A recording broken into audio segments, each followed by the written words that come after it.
Hey train fans, welcome to Rockwall Canyon. Today's episode we're going to talk about Code 250 track.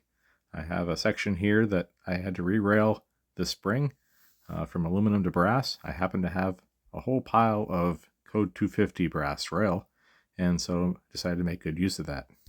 So the first order of business was to prepare this rail for some new ties.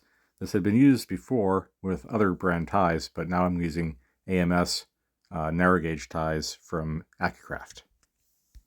Now, installing these used rails into new ties requires a little bit of preparation. I found it best to round the corners of the ends of the rails with a Dremel sanding tool. That really kind of helps make the rail slide through a lot easier. See kind of a really weak video of that right there. And the next big trick I found was to use a little bit of automotive grease on the rail. That'll stay on the rails all the way through, and it'll help things slide through very nicely. I also found it very important to lay down some ties on the upside down, and then sandwich ties that you're going to put the rails through on top. Because these are flex ties, if you try to just put the rails through, they're going to want to slide all over the place, and the rails are going to get caught, and it's going to take a long time for you to thread those through all the way. And if you miss one tie in the middle there, you got to pull the whole thing back out again, start over again. So to make it as easy and repeatable as possible, I found this to be a good method. And so now you can see that the little ball of grease at the tip of the rail is doing its best to get through.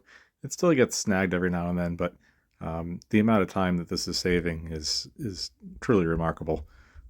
You could really fight with this for a long time. All right, the next thing I want to address are rail joiners. So if you're going to go from code 250 to code 332, generally you would buy a rail clamp. And the rail clamp is the best way to do it. However, they are rather expensive.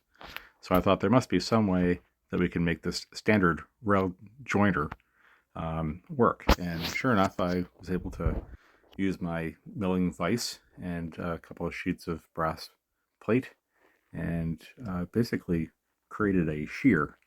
And so we were able to split that rail joiner in the middle, and it creates the gap that's needed to join code 250 to code 332 with no jump. So there we have it. All right, folks, hope you enjoyed this episode. That's all we have for today. If you found this interesting, please subscribe. As always, I'm Rocky Canyonero, and that's how we do trains around here.